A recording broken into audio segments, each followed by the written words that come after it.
Dromadaire, c'est le nom d'une jeune compagnie théâtrale strasbourgeoise qui vient de mettre en scène son premier spectacle Crise, d'après l'œuvre Clinique and Crise de Lars Noren.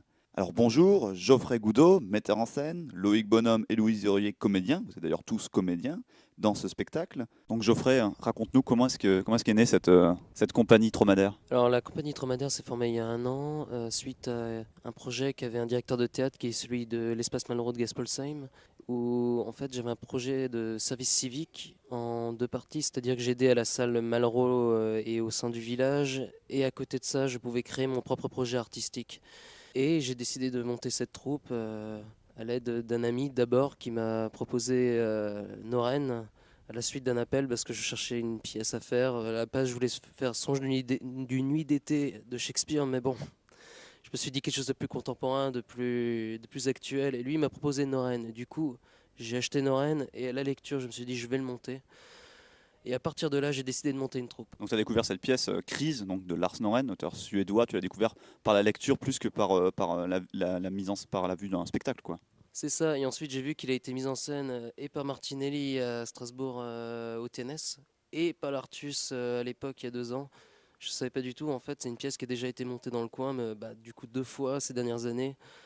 Donc ça s'y prêtait bien quelque part, ça veut dire que les gens avaient entendu parler de Noren, et du coup c'était le sujet à prendre un peu en ce moment, quoi.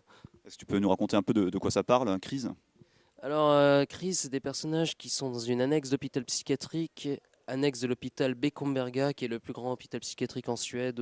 Et dans cette annexe se joignent des personnages qui ont une parole qui est un peu biaisée par la société, parce qu'on les a mis là, parce qu'on les a jugés comme fous, et ils ont besoin de parler, et cette parole se déclenche dans cette pièce et n'est quand même écouté par personne, et c'est tout l'enjeu de la pièce. C'est-à-dire que les gens qui regardent ces personnages se disent je ne suis pas comme ça, je n'ai pas besoin de les écouter, alors que si, ils peuvent devenir comme ça. Et justement, il faut s'intéresser à ces personnes qui sont aussi là et qui sont comme nous finalement, et de les écouter. Et pourquoi avoir choisi ce texte de Lars Noren? Qu'est-ce qu'il raconte aujourd'hui aussi aux spectateurs? Alors ce qu'il raconte, c'est que dans une société comme la nôtre, où les repères traditionnels et autres, familiales, tous quelque part se perdent, se changent en quelque chose de plus technique, et où toute la société suit un mouvement rapide.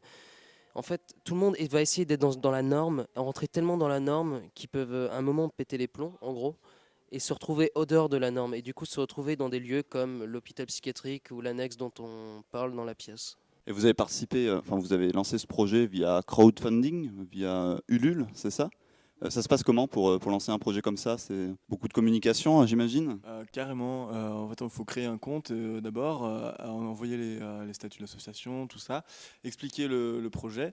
Il y a un accompagnement quand même dans le projet de crowdfunding, c'est-à-dire qu'il y a une personne qui vous conseille sur comment mettre en page les éléments et quelle contrepartie donner en fait par rapport aux dons que les gens donnent. Par exemple, nous, pour 20 euros, la personne a le droit à un flyer, une invitation et des bisous. Voilà. Alors après, effectivement, c'est beaucoup de communication. L'avantage de la compagnie, c'est qu'on est 8, donc on a un champ plus large pour demander à plus de gens. Qu'on a fait tout aspect médiatique avec Radio Judaïka aussi, et sur Facebook. Enfin, voilà. Donc vous avez, on le rappelle, créé cette compagnie à la base pour monter ce spectacle, Crise, qui a été fait en résidence à Geispolsheim, puis maintenant qui a été joué dans le caveau du TAPS Scala, grâce au coup de pouce du TAPS, auquel vous avez bénéficié. Et vous avez d'autres projets, du coup, par la suite. Déjà, est-ce que vous envisagez de reprendre ce spectacle, Crise, autre part? Alors oui, on envisage de le reprendre. On a quelques festivals auxquels on doit faire des démarches pour ce spectacle. On attend encore les réponses. Ensuite, on attend aussi des réponses pour aller à Avignon. Mais d'autres projets, pas encore. J'ai envie de dire, on voulait attendre la fin de cette semaine pour se dire quel projet on pourrait faire, comment on pourrait le faire, avec qui on pourrait le faire. On se décidera. Pour l'instant, on n'a pas eu l'occasion de préparer le nouveau projet parce que le travail qu'on a fait sur Crise était très très prenant, parce qu'on doit incarner des personnages qui sont malades et qui sont en crise. Et on s'est dit non, non, on va pas penser au projet suivant, on va déjà travailler sur celui-là et ce sera déjà pas mal, quoi. Mais invitons tous les gens à suivre notre compagnie, et voilà. Il y aura d'autres projets. Il y aura d'autres projets. Que vous avez une page Facebook, donc je vous invite à liker cette page. Et vous avez un très beau site internet aussi, que je trouve voilà, vraiment très bien réussi. Donc, l'adresse, c'est www.tromadaire.com. Tromadaire, ça s'écrit, on rappelle, Traumadere. Voilà, et pas dromadaire, mais Tromadaire. Voilà, donc suivez cette compagnie de près. Je pense qu'on va beaucoup en entendre parler par la suite. Et on vous souhaite beaucoup de chance déjà dans la poursuite de ce projet, Crise, ce très beau spectacle. Et à bientôt.